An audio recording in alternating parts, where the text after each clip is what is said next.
Hello everyone and welcome back to my channel. Before you can understand ultrasound, you need to understand one key concept, and that is sound waves. A sound wave is a form of energy that travels through a medium such as air, liquid, or solid. It is created when particles vibrate and transfer that energy from one point to another. Sound waves are mechanical waves, which means they require a medium to travel and they cannot travel in a vacuum. When sound is produced, it causes nearby particles to vibrate.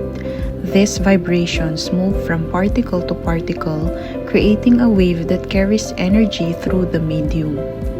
Sound waves are longitudinal waves, meaning the particles move back and forth and in the same direction as the wave travels. In ultrasound, we use high-frequency sound waves. These waves travel into the body, reflect off tissues, and return to the probe to create an image. So remember, sound waves carry energy. They need a medium and they are mechanical and longitudinal. If you're learning ultrasound, follow my channel for simple step-by-step explanations like this. Thank you and have a nice day.